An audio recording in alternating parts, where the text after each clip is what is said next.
were you when you came to LA? I was 29. And where did you come from? I came from Chicago. Oh, what is a day job you had when you were coming up?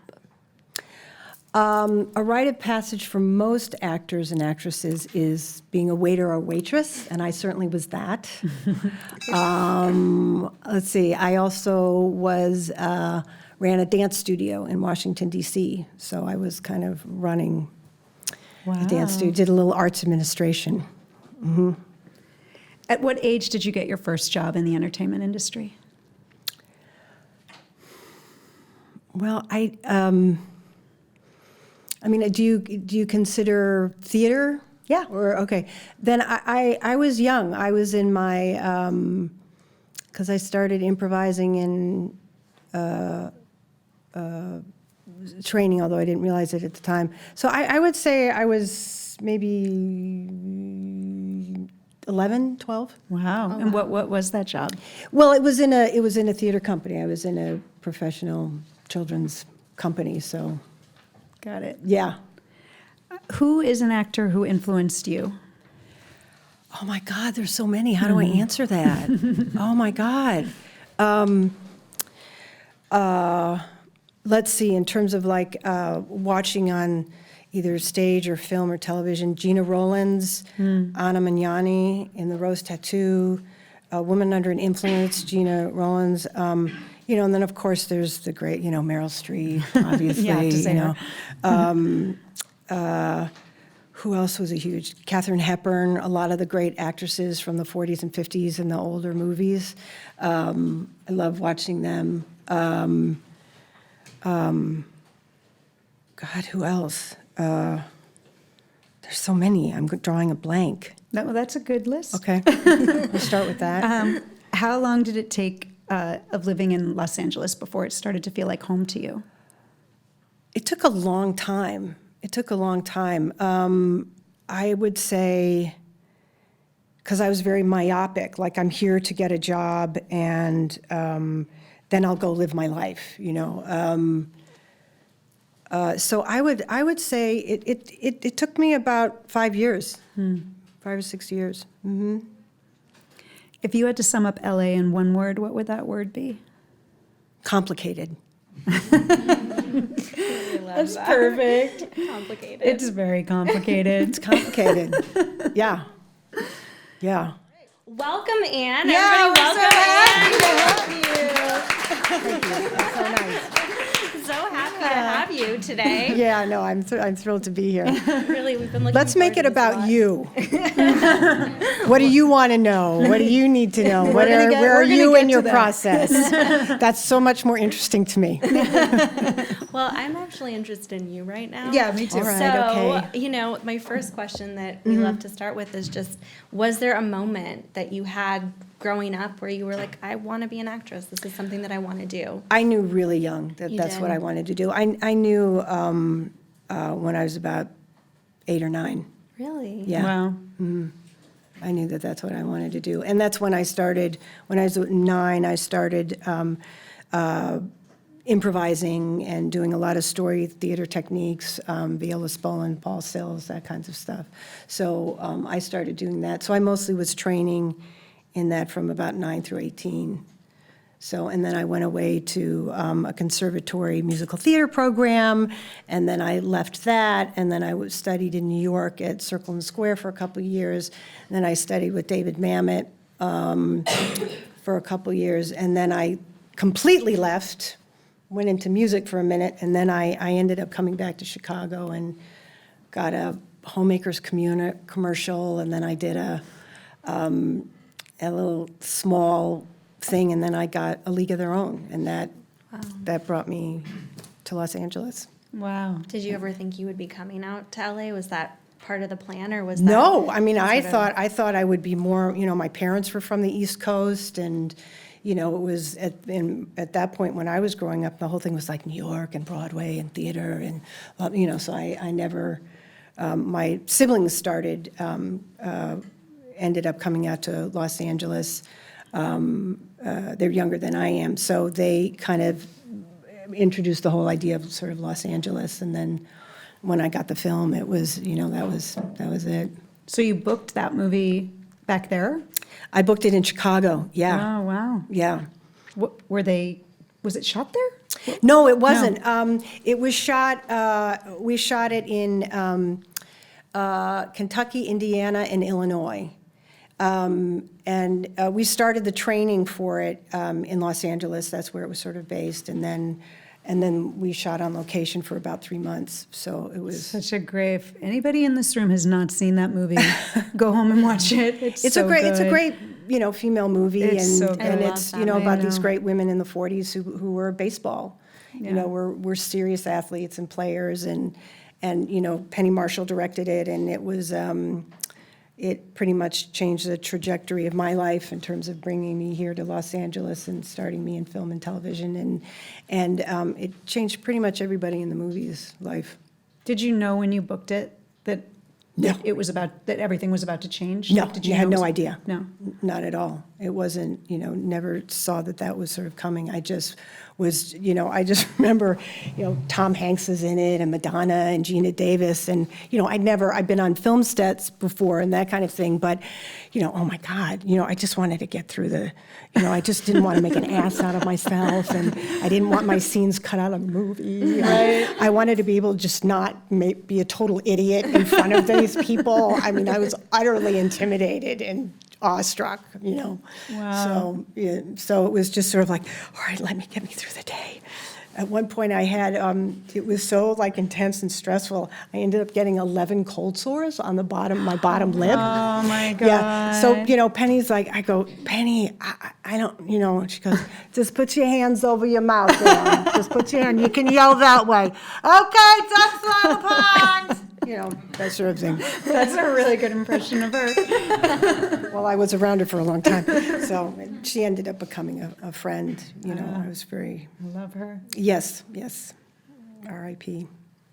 Yeah. Because you talk about feeling nervous, is that something you've dealt with through the course I think of you your... always do. I Yeah. mean, I think it doesn't matter. I mean, you guys probably know that whenever you kind of get the stage or you're going to do a scene or whatever, you're always, there's always a certain kind of nervousness and excitement that happens. So, yeah, and then depending on who you're getting to work with or play, that can be just sort of a little because you want to do a good job, you want to be connected and feel authentic and be interesting and, whatever it is, you just, you want, so there's always a certain level of nervousness but the more you do it and the more you know what you know and feel confident in what you're doing, the less the nervousness is not so much, am I going to fuck up, as it is more you just want to play, you want to get in there and do it. So do you have something sort of tangible that you used to do to deal with those nerves? I make sure I really know my lines. Yeah. And I know them backwards and forwards and insides and out, so that no matter what happens, I at least know sort of what I'm saying. And everybody, that's one major thing that I do. And the other is I do meditation and, or just kind of quieting and calming and, trying to keep yourself still and try to do, that positive talk with yourself, like, yeah, I can do it. And, I've worked with Tom before, and he's a really good guy, and I can do this. I can do this, and Aaron Eckhart's really lovely, but okay, I can do it. I can talk to him. It's okay. Everybody's got their own way of working, and I'm good. You just whatever so that you put yourself in a place where, and else, I guess I don't know if that answers. Oh, no, it's the No, it perfect. does. In fact, we've heard that answer, Yeah. both those answers recently. Jonathan Silverman said the thing about knowing his lines up and down. Yeah. He said he over-prepared, people make fun of him because he prepares so No, much. And he said that's how he gets you'll through know it. for yourself. Yeah. You know what you're nervous and when you don't feel comfortable or confident in your own skin or whatever it is. I mean, you know what those feelings are. So it's just what do you need to do in order to, calm that down and get yourself in a place where it's fun. You know, you're designed to do this. If you're an actor, you don't have a choice. Yeah. You don't have a choice. You have to do it. So it's the blessing and the curse. So it's just getting yourself in a place where it's like, yeah, I'm here. So that means I deserve to be here, and I want to play, and I want to have fun, and I can contribute something, and I know what I know, and if I don't know something, then I'm going to ask. Do you know what I mean? It's just have confidence in what you know, and then what you don't know, ask. And it's okay. Do you know what I mean? It doesn't mean you're stupid or you don't know or you're inexperienced or whatever it is. You know, every job is a different dance, you know? We hear a lot about confidence, like is that being, you know, people talk about it as seeing it when an actor comes into the room and there's that thing about them, and we ask people, we're like, well, what is it that you see? And they'll say, well, it was this confidence kind of.